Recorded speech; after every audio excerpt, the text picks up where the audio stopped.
When my husband learned I was pregnant, he said, "It's not mine. You're on your own." His sister laughed, "Let's see you raise a kid with nothing." I didn't argue. I just left.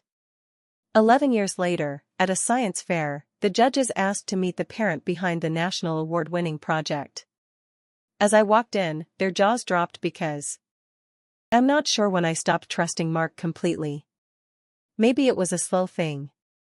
But the day I told him I was pregnant, I saw who he really was.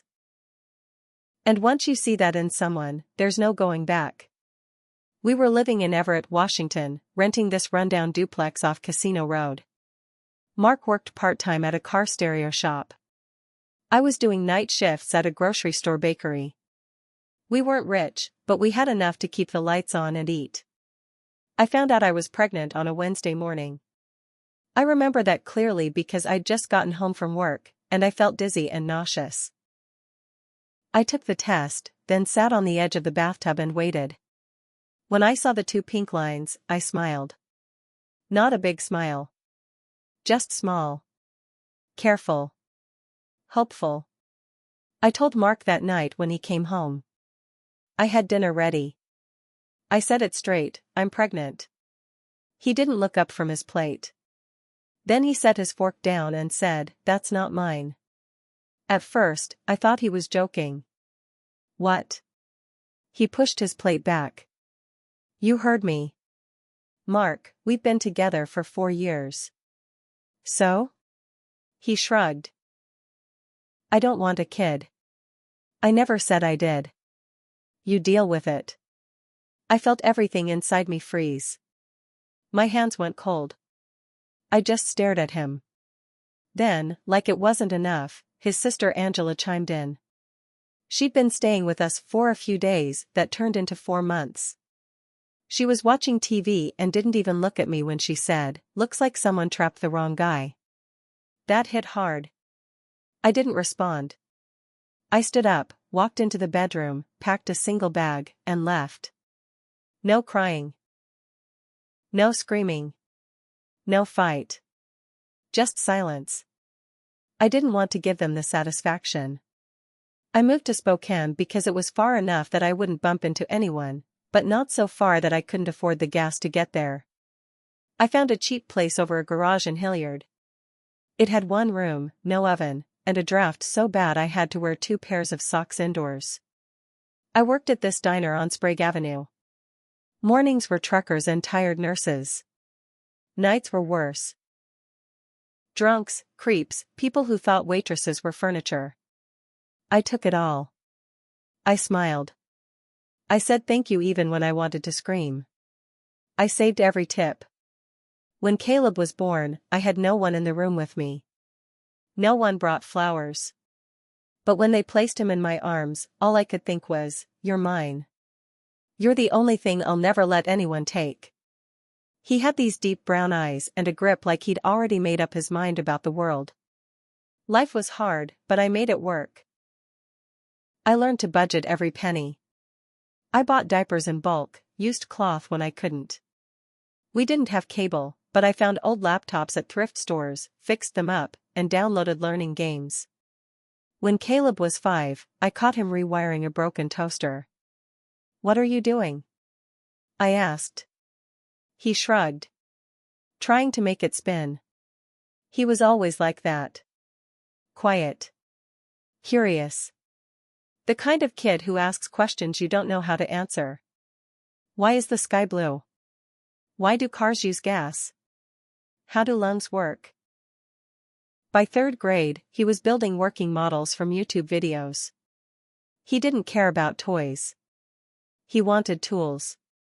I got my pharmacy tech license when he turned 6. It meant better hours, better money. I finally got health insurance. For the first time, I could breathe a little. We weren't rich. We never would be. But Caleb didn't care. He didn't want things. He wanted ideas. He joined his school's science club in 6th grade. They didn't have a lot of money, but his teacher, Mr. Reeds, saw something in him. He emailed me after school one day. Your son's got something special, he wrote. Don't let anyone dull that. Caleb spent the next few months building this project, an air quality detector made from cheap sensors and code he wrote himself. I helped where I could, but it was all him. He was obsessed with how poor neighborhoods had higher asthma rates, how nobody ever talks about it. I just want people to be able to measure their own air, he said. Without needing $1,000 machine. He called it CleanScan. He submitted it to the state science fair. We had to scrape together money for gas and a cheap motel, but we made it to Seattle. It was his first time in a city that big. I'll never forget how he stood there next to his booth, wearing his too big dress shirt and his crooked little name tag. His eyes were shining. The moment came like a dream. And the winner of the Washington State Youth STEM Grand Prize goes to Caleb Thompson, for CleanScan, affordable air quality for everyone. I clapped so hard my palms hurt. He looked stunned. He turned around, and I swear he was trying not to cry. They called us up. Someone asked to meet the parent behind the project. I walked up beside him, all proud. And then I saw him. Mark. Standing right there with a clipboard and a judge badge. And next to him? Angela. That moment split my whole life in two. He looked older, tired, wearing a suit he didn't know how to wear. She had blonde highlights and fake nails, holding a coffee like she was better than everyone in the room. They didn't recognize me at first. But when they did, Angela's face twisted. Mark looked like he'd seen a ghost. His hand dropped the pen he was holding. Is that? Angela whispered. Then Mark stepped forward. Caleb? He asked. Caleb Thompson? My son tilted his head. Yeah. Who are you? Mark's mouth opened. I'm your father. Caleb blinked. No, you're not. My dad's dead. I stepped in. No, honey, I said calmly. You never had one. Angela's face dropped. Mark took a step back. He tried to recover. Listen. I didn't know. Yes, you did, I said, voice low. You knew. You just didn't care. People were watching now. Some parents, a couple of the judges. Mark looked around like he was trying to fix it with his eyes. I'm sorry, he said. I made a mistake. I'd like to talk. Maybe get to know him. Caleb looked up at me. Do I have to? I shook my head. No. Mark reached into his coat, pulled out a card. Just in case. Caleb took it, looked at it, then ripped it in half and handed it back. We're good, he said. We turned and walked away. I thought that would be the end of it. Thought we could leave Seattle, go home, and forget they ever showed up. But 2 days later, I got a message. It was from Angela. She'd found me on Facebook. I hadn't changed my name, just kept my profile private. She sent a friend request first, then a message when I didn't respond. I know we got off on the wrong foot. Let's talk. Caleb deserves more. I deleted it. Then she started calling. Blocked number. I know you're mad, she said in one voicemail. But don't let your personal feelings get in the way of Caleb's future. Mark knows people. Real people. He can help. I laughed when I heard that. Mark didn't know how to help himself, let alone anyone else. But she kept pushing. Emails. Messages. Even had someone from a mentorship board contact Caleb's school pretending they were offering him STEM funding. Turns out, it was Mark's old coworker. I shut it all down. I told the school not to take any offers without speaking to me first. I blocked every number I didn't recognize. I even reported Angela's messages. But then came the letter. Certified mail. Real envelope, return address from a law firm in Seattle. They were suing for visitation rights. My hands shook when I read it. Not custody. Visitation. Like he was Caleb's long-lost dad and I'd kept them apart. They listed recent contact, biological ties, emotional interest in child's development. They even mentioned the science fair, called it a reunion. I wanted to scream.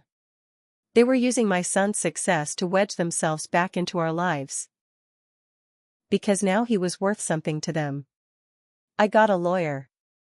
A real one this time. Not just a friend or a free clinic. I dipped into the emergency fund I'd been saving for Caleb's college. I told her everything. Showed her the texts, the emails, the video clip of Mark denying paternity from years back that I'd kept on an old hard drive. She looked through it all and said, "They don't have a case. This is intimidation." I nodded. But Caleb saw the letter. I hadn't meant for him to. He picked it up off the kitchen table while I was in the shower. When I came out, he was just sitting there, staring at it. "Are they gonna take me?" "No," I said. "Not ever." He didn't cry. He just nodded once. Then he said, "Can I do something?" "What do you mean?" He looked me in the eye. "Something big." 2 months passed.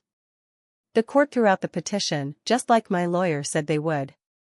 But it wasn't over, not really. Caleb didn't forget. He didn't forgive. And he was planning something. I didn't know what at first. He was quiet but focused. He spent hours in the garage.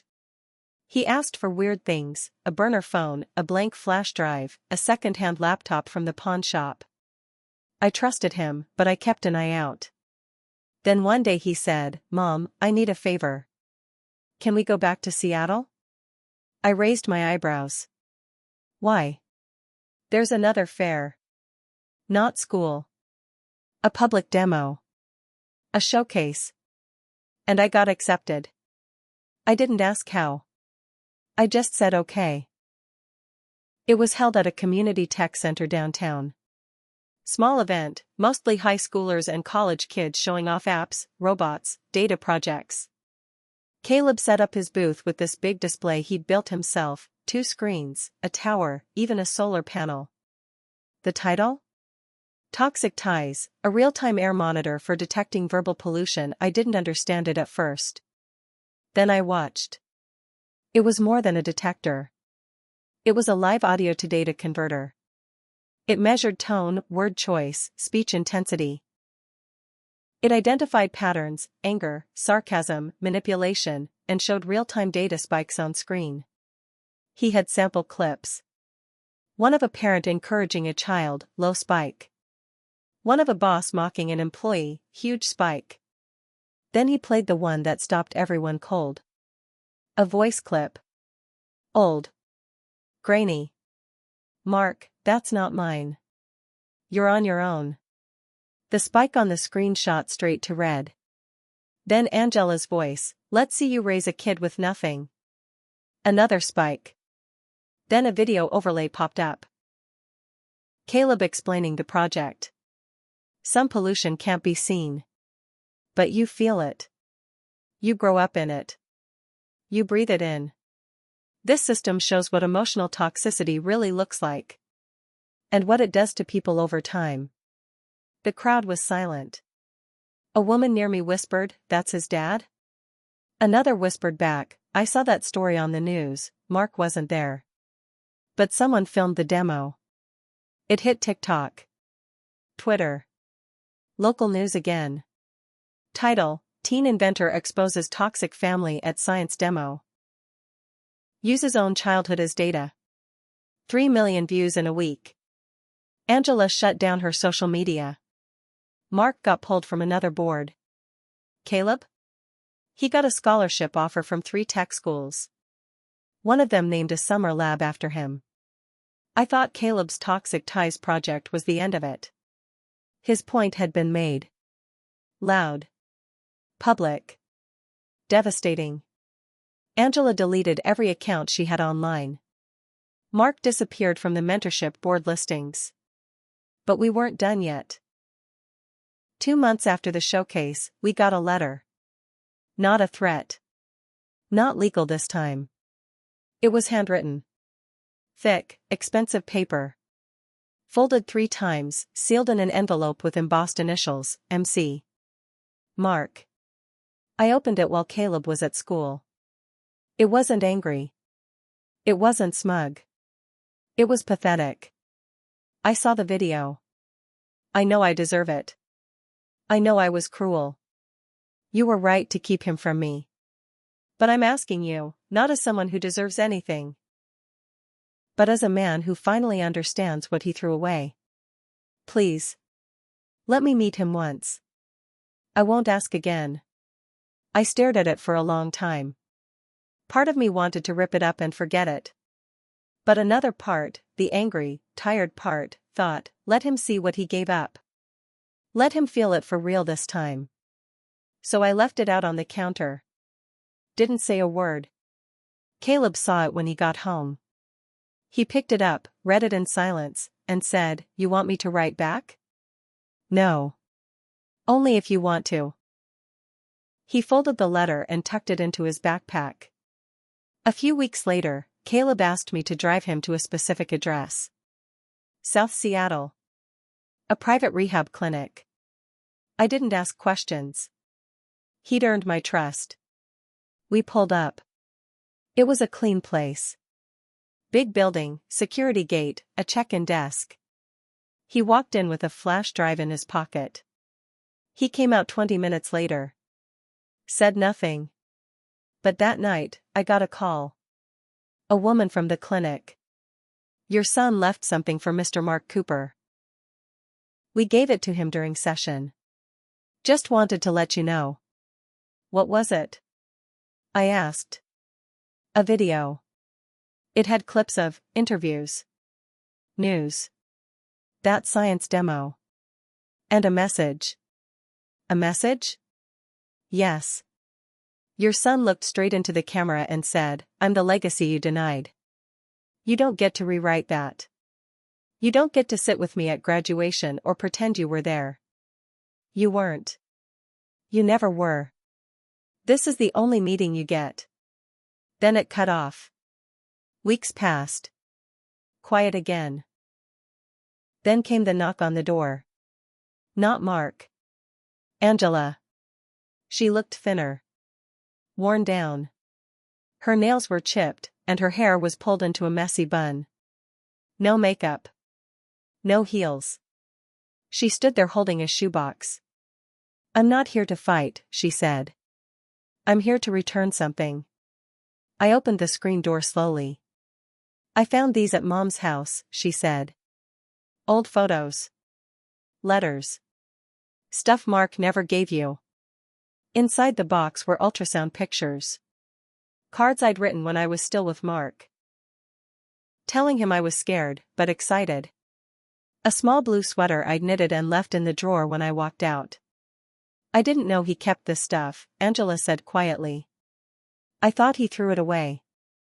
Like he did with everything else." I didn't say anything. She looked down. I was cruel. I thought I was being funny. I wasn't. I see that now. She handed me a small envelope from the bottom of the box. It was addressed to Caleb. In Mark's handwriting. "I haven't read it," she said. "I don't know what it says. I just thought, he should have it if he wants it." I nodded. Took it without a word. Before she turned to leave, she said, "I deserved what he did. I know that." Then she walked off down the street. That night, I left the envelope on Caleb's desk. He looked at it. Then at me. "What should I do?" "It's your choice." He opened it. Inside was a short letter. 4 lines. "That's all. I don't deserve forgiveness. I don't expect it. I just wanted you to know." I watched every video. And every one of them broke me in half. Caleb folded it neatly. Put it in his bottom drawer. And said nothing. He didn't have to. He'd already won. I thought things were quiet for good after that. But I was wrong. The storm was just waiting. A few months later, Caleb got an email from a talent scout tied to a national tech initiative. One of the judges at that small community showcase had passed his project to their contact. They were starting a Youth Inventor Spotlight series, TV, online, press, all of it. And they wanted Caleb to be one of the faces. Caleb didn't care about fame. He almost turned it down. But I asked him to think about it. This isn't about being on TV, I said. This is about being seen. Really seen. And owning your story before anyone else tries to. He agreed. The show was taped in LA in front of a live audience. There were 3 spotlight inventors that episode. Caleb went second. His project was more advanced now, a full system, mobile, with public database access. He called it Toxic Ties 2.0. The host asked him about his motivation. He looked into the camera, calm as ever. I built this because silence hurts. Because when people talk down to you, mock you, or make you feel worthless, that stuff doesn't just go away. It sticks. It stains. This system makes the invisible visible. I used my own childhood recordings to prove it. And I hope kids like me see this and realize, your pain is real. And it's not your fault. The crowd was quiet for a second. Then they stood and clapped. It aired a week later. That's when everything fell apart for Mark and Angela, for good. Turns out, someone online had been keeping track. Some anonymous viewer dug into old court documents, digital archives, and forum posts. They pieced together the timeline. The denial. The failed visitation suit. The emails. The worst part? Mark had lied on several professional documents tied to his work with youth nonprofits. Claimed he had no estranged family and no personal connection to active applicants. Caleb had been one of those applicants. He'd filled out a scholarship form connected to a STEM mentorship fund Mark once co-managed. That was fraud. The foundation launched an internal investigation. Then it went public. Mark was fired. Not just from the nonprofit, he was blacklisted from 2 separate science boards. No appeals. No references. And then someone leaked a voicemail. Angela's voice, caught on an old school answering machine from years ago. That girl's just a welfare roach. Tell her to go cry somewhere else. That line caught fire. She was pulled from her real estate agency's website within 24 hours. Clients dropped her. Her Yelp page flooded with angry reviews. Then someone uncovered a photo of her attending a family values brunch with a politician known for preaching about honest American parenting. That politician quickly issued a statement, "We denounce all hateful speech from past affiliates." She was erased. But here's the twist. I didn't celebrate. Not really. Because all the attention came with a price. People started showing up at our door. Journalists. Activists. Trolls. They wanted Caleb to speak more. To lead some healing movement. To write a book. To give interviews. He said no to all of it. I told my story already, he said. I'm not here to fix anyone else's mess. He was getting quieter again. More tired. He stopped going to club meetings. Barely touched his laptop. One night, I asked him what was going on. He sat on the edge of the bed and said, "Mom, I feel like I opened a box I can't close." That's when it hit me. I had pushed him to go public. I thought I was helping him heal. But maybe I'd let my own anger take over. Maybe this wasn't just his revenge. Maybe it had become mine. And that's when I realized, I owed him an apology too. I sat him down the next morning. "I need to tell you something," I said. I was so focused on making sure they got what they deserved. "I didn't ask you what you needed." He didn't say anything right away. Then he nodded once. "I know, Mom. He reached over and took my hand. I did what I needed to do. But I don't want my whole life to be about them. I'm done with that. I cried that night. Quietly. Not out of guilt, but because I was proud. My son wasn't just smart. He was strong in ways I never taught him. He turned down a tech deal later that year. They wanted to buy his prototype and his story. He said no. Instead, he started a small mentorship group at his school. Taught younger kids how to code, solder, and think critically. He called it Bright Air, a name with no anger in it. Just hope. Mark tried to reach out one last time after that. A letter. Long, emotional. Full of regret. Caleb didn't open it. He handed it to me and said, "You can burn it if you want." I did. Angela moved to Arizona after everything collapsed. She works at a chain furniture store now. Her name tag says Angie. No one there knows what she did. Mark vanished online. Last I heard, he moved in with a cousin up north and started driving a bus. But Caleb? He's still building. Still curious. Still quiet. He doesn't talk about the past unless someone really pushes. And even then, he shrugs and says, "It was loud for a while. Then it faded." That's his revenge. Not yelling. Not punishing. Just moving on and building something better. And me? I learned that sometimes, the real revenge isn't about taking people down. It's about rising without them. And never looking back.